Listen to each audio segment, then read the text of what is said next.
ఈశ్వరః గురు సాక్షాత్ పరబ్రహ్మ తస్మై శ్రీ గురవే నమః. ఓం శ్రీ గురుభ్యో నమః. మన సనాతన సాంప్రదాయంలో, మన వేదాలలో, మన శాస్త్రాలలో, మన పురాణాలలో, మన ఉపనిషత్తులలో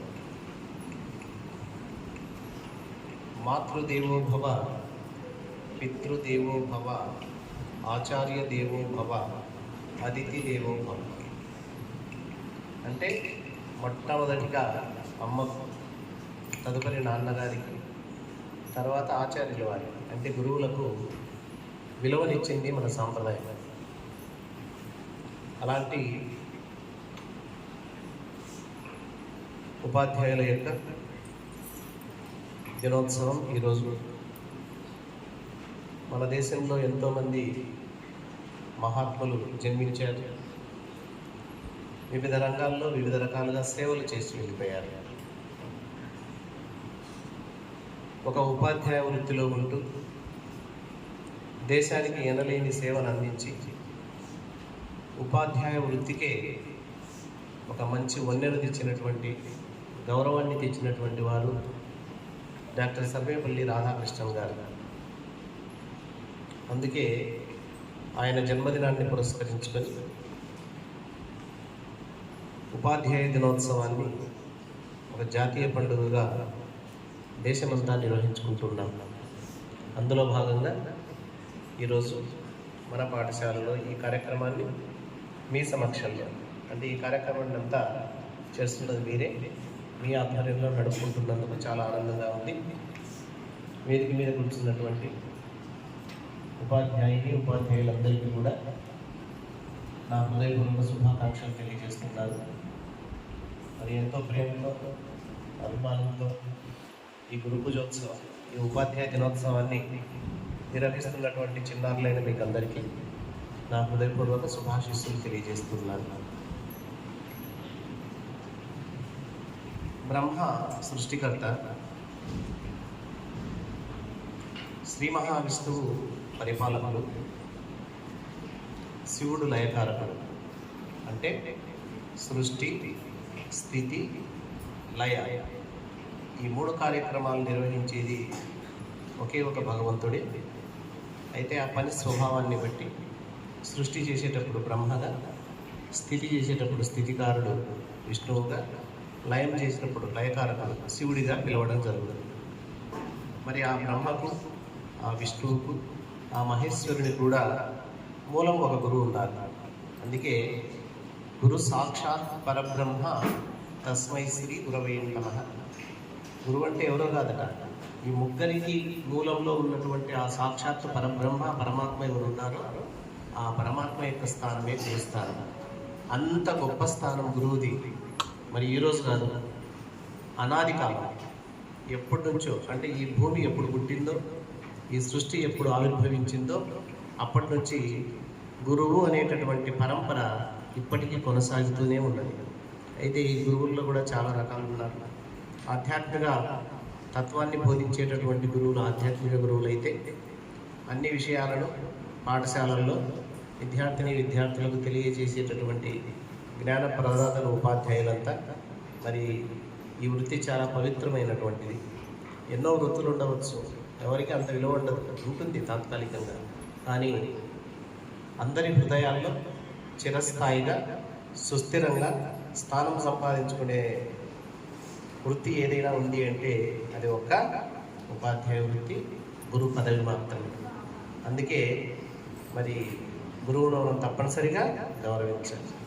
ఎందుకంటే మిగతా వృత్తుల్లో వారు ఏదైనా ఆశించవచ్చేమో, కానీ గురువులు ఆశించేది ఏం ఆశిస్తారు మీ నుండి? కేవలం విద్యార్థులు బాగా చదవాలి, మంచి మార్కులు తెచ్చుకోవాలి, అలాగే మంచి మంచి ఉద్యోగాలు సంపాదించాలి.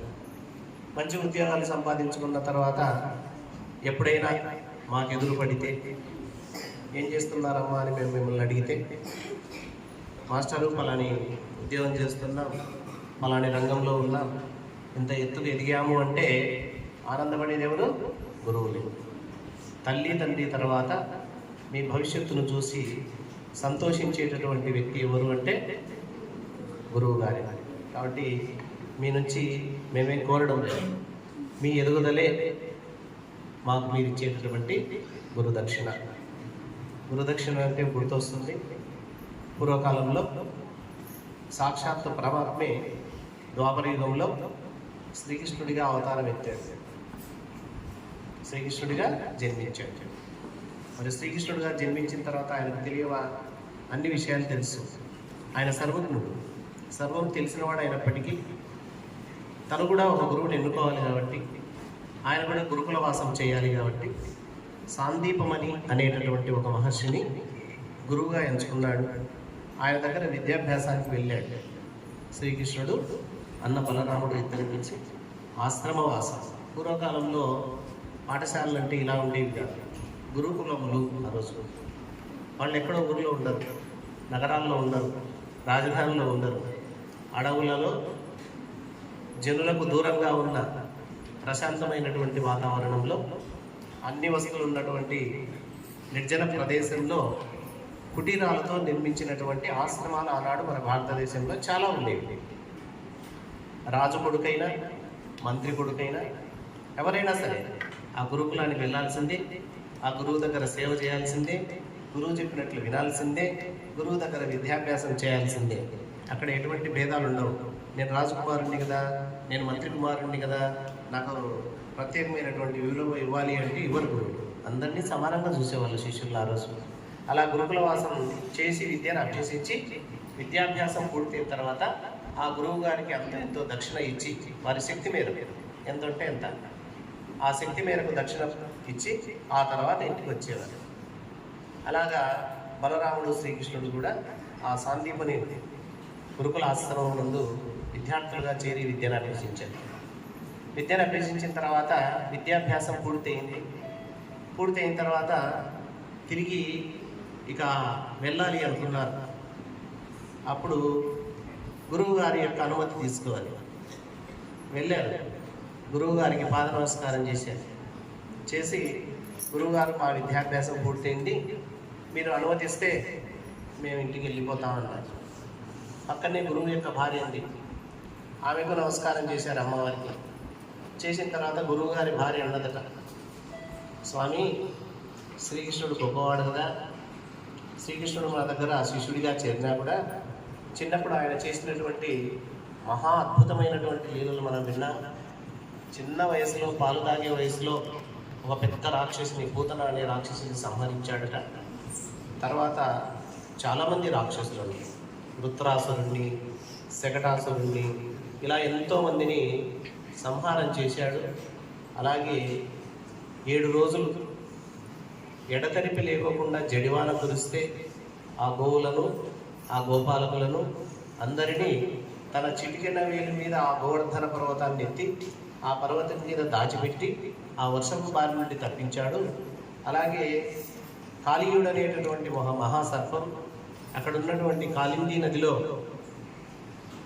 నివాసం ఉంటూ అక్కడ చుట్టుపక్కల ఉన్న వాళ్ళు త్రాగడానికి వీలు లేని విధంగా పొరపాటున త్రాగితే మరణించేటటువంటి విషయాన్ని కప్పుతూ జీవిస్తూ ఉంటే దాని బాధ నుంచి నివారించడం కోసం ఆయన స్వయంగా ఆ నదిలోకి దూకి దాని శిరస్సు మీద నాట్యం చేసి దాన్ని సంహారం చేశాడు. ఇంత గొప్ప ఘనకార్యం చేశాడు కదా, మనకు కూడా ఏదైనా గొప్ప కార్యం చేస్తాడేమో అని భర్తతో అన్నది.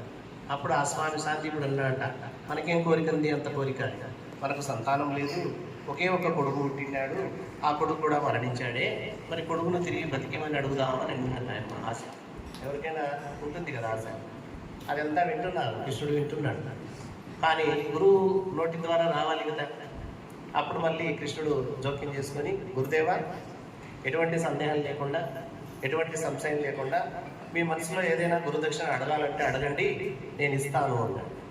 అప్పుడు గురువుగారు అన్నారంట, నాయన కృష్ణ, ఇది అడగాలో లేదో కానీ మీ అమ్మగారి కోరిక కూడా ఉంది.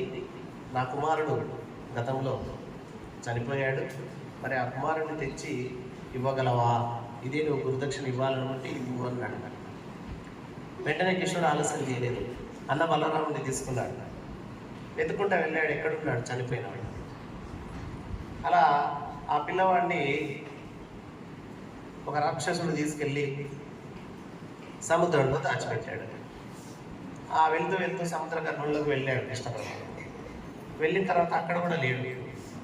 మరేమిటి అంటే అక్కడ సెలవిచ్చిన జవాబు ఏంటంటే, ఈ పిల్లవాడిని మరణం తర్వాత యమధర్మరాజు యమపురికి తీసుకెళ్ళాడు, ఇక్కడ లేడు ఆయన. అంటే మనం మరణించిన తర్వాత మన దేహం ఇక్కడే ఉంటుంది, కానీ మనలో ఉన్నటువంటి చైతన్యం, మనలో ఉన్నటువంటి ఆ కాన్షియస్నెస్ బయటికి వెళ్ళిపోతుంది. అందుకే ఆ చైతన్యం, ఆ విద్యుత్, ఆ పవర్ అది లేకపోతే మన దేహంలో ఏ పార్ట్ కూడా పనిచేయదు, ఇది ఊరికి పడిపోతుంది. అలాగా యమపురికి కూడా వెళ్ళాలనుకున్నాడు శ్రీకృష్ణుడు బలరాముడు. వెంటనే యమపురికి బయలుదేరి యమధర్మరాజుతో అన్నాడు, ఓ యమధర్మరాజా, మా గురువు గారి కుమారుణ్ణి ఇంకా ఆయుష్ ఉండంగానే తీసుకొచ్చారు మీరు. ఏదో కొంతమంది దుర్మార్గుల చేతి ద్వారా మా గురువుగారి యొక్క కుమారుడు ప్రాణాన్ని వదలవలసి వచ్చింది. అలాంటి సందర్భంలో ఆ ప్రాణాన్ని తీసుకొస్తే ఎలాగా, తిరిగి ప్రాణాన్ని ఇచ్చి నా గురుపుత్రుడిని బతికించండి అని అన్నాడు. ఎవరితో? యమధర్మరాజుతో. యమధర్మరాజు ఒక్కసారి చూశాడు, ఓ చిన్న పిల్లవాడు భూలోకం వదిలిపెట్టి నా లోకానికి ఎలా రాగలిగాడు, వచ్చాడంటే ఈయన చిన్నపిల్లవాడు కాదు, చాలా మహాత్ముడి అనుకుని ఒక్కసారి కళ్ళు మూసుకొని తన దివ్యశక్తి చేసి చూశాడు. చూసేసరికి ఎదురుగా చిన్నపిల్లవాడు కృష్ణుడు గారు కనబడుతుంది. ఎవరు? సాక్షాత్తు శ్రీ మహావిష్ణువు. అయ్యో, శ్రీ మహావిష్ణువే శ్రీకృష్ణుని యొక్క అవతారం ఎత్తాడా, ఆ శ్రీకృష్ణుడు స్వయంగా నా దగ్గరికి వచ్చాడని చెప్పి ఇంత పెద్ద యమధర్మరాజు కూడా చిన్నపిల్లవాడైన శ్రీకృష్ణుని దగ్గరికి వెళ్ళి ఆయన్ను సాదరంగా ఆహ్వానించి ఆయనకు అర్ఘ్య పాద్య పూజలన్నీ అందించి, మహాత్మా నీవు అన్నట్లుగానే మీ గురుకుమారుణ్ణి మేము తీసుకొచ్చాం, ఆయన ప్రాణాన్ని తిరిగి నేను ఇస్తున్నాను, బ్రతికిన పిల్లవాడిని తీసుకెళ్ళు అని చెప్పి ఆ గురుపుత్రుడిని శ్రీకృష్ణుడికి అప్పచెప్పాడు. ఎవరు? ఆ యమధర్మరాజు. వెంటనే ఆ పిల్లవాడిని తీసుకొని మళ్ళీ భూలోకానికి వచ్చి గురువుగారి కుటీరానికి వెళ్ళి, గురువుగారు మీరు అనుకున్నటువంటి, మీరు అడిగినటువంటి గురుదక్షిణ ఇచ్చాను, తీసుకోండి అని గురుపుత్రుడిని ఇచ్చాడు. ఎంత గొప్పవాడో చూడండి. అంటే ఆ రోజుల్లో విద్యాభ్యాసం పూర్తయిన తర్వాత గురువు గారికి గుర్తుగా, శిష్యులకు గుర్తుగా ఏదో ఒక గురుదక్షిణ ఇచ్చేవాళ్ళు ఆ రోజుల్లో. అంటే ముందు ఏమి ఇచ్చేవాళ్ళు కాదు, ఆ గురుకులం నడిచేది, అక్కడే ఉండాలి, భోజనాలు అక్కడే, వస్తువులన్నీ అక్కడే. మరి ఈ వస్తువులన్నీ ఎవరు? ఆ రాజ్యంలో ఉన్నటువంటి రాజు చూసుకునేవాడు. అయితే వెళ్ళేటప్పుడు వారి శక్తి మేర గురుదక్షిణ ఇస్తూ వచ్చేవాళ్ళు. కాబట్టి గురుదక్షిణ ఆ రోజు ఇలా అనుకుంటే చాలామంది ఉన్నారు, పెద్ద పెద్ద త్యాగాలు చేసి గురుదక్షిణ ఇచ్చినటువంటి శిష్యులు ఎంతలో మంది ఉన్నారు. మరి ఈ రోజుల్లో ఆ గురుదక్షిణ మేమేం అడగం. మిమ్మల్ని అడిగేటటువంటి గురుదక్షిణ ఒకే ఒక గురుదక్షిణ, అల్లరి చేయకండి, క్రమశిక్షణగా ఉండండి, బాగా చదువుకోండి, మంచి మార్కులు తెచ్చుకోండి, భవిష్యత్తులో మీ జీవితాన్ని చక్కగా తీర్చిదిద్దుకోండి, ఓ మంచి ఉద్యోగం సంపాదించండి, ఓ మంచి సేవకుడిగా ఎదగండి, ఒక మంచి నాయకుడిగా ఎదగండి, లేకపోతే ఒక గొప్ప ఉద్యోగస్తుడిగా పేరుగాంచండి. 10 మందికి సేవ చేసేటటువంటి మనస్సును కలిగి ఉండండి. ఎందుకంటే మానవ సేవయే మాధవ సేవ. మాధవుడు ప్రత్యక్షంగా నీకు కనపడడు, దేవుడు ప్రత్యక్షంగా ఎప్పుడు ఉండడు. మరి దేవునికి ఎలా సేవ చేయాలి? నా ఎదురుగా వస్తే, నాకు కనిపిస్తే నేను సేవ చేస్తానని మీరు అనొచ్చు. ఆయన రాడు, ఎందుకంటే భగవంతుడికి ఒక రూపం లేదు. రూపం ఉంటే కనపడుతుంది, రూపం లేకపోతే ఎట్లా కనపడతాడు దేవుడు? మరి రూపం లేని ఆ పరమాత్మ మీకు కనిపించడు, కానీ అంతటా ఉంటాడు. ఆకాశానికి రూపం లేదు కదా, మరి ఆకాశం లేదా? అంతటా ఉంది. భారతదేశంలో ఉన్న ఆకాశం ఉంది, లండన్కి వెళ్ళిన ఆకాశం ఉంది, ఇంట్లో కూర్చున్న ఆకాశం ఉంది, బయటికి వెళ్ళిన ఆకాశం ఉంది, నీ లోపల ఆకాశం ఉంది, నీ బయట ఆకాశం ఉంది. భగవంతుడు కూడా అంతటా ఉంటాడు. అంతటా ఉంటాడు కాబట్టి ఆయన ప్రత్యక్షంగా ఒక రూపంలో రావాలంటే రాడు. కాబట్టి ఈ రూపం లేనటువంటి పరమాత్మను మేమెలా సేవించాలి అంటే, అప్పుడు మహాత్ములు ఇచ్చిన జవాబు ఏంటంటే, భగవంతుడు అంతటా ఉన్నప్పుడు అందరిలో ఉన్నట్లే కదా, అందరూ అంటే తోటి మనుషులు కదా, తోటి ప్రాణులు కదా, మరి తోటి ప్రాణులను సేవిస్తే దేవుణ్ణి సేవించినట్టే, తోటి మనుషులను సేవిస్తే దేవుణ్ణి సేవించినట్లే అని మానవ సేవయే మాధవ సేవ అని సెలవిచ్చారు పెద్దలు. కాబట్టి చేతనైనంత ఇతరులకు సహాయం చేయండి, సహాయం చేస్తూ జీవించండి. ఇది అద్భుతమైనటువంటి జీవితం, భవిష్యత్తు బాగా ఉంటుంది.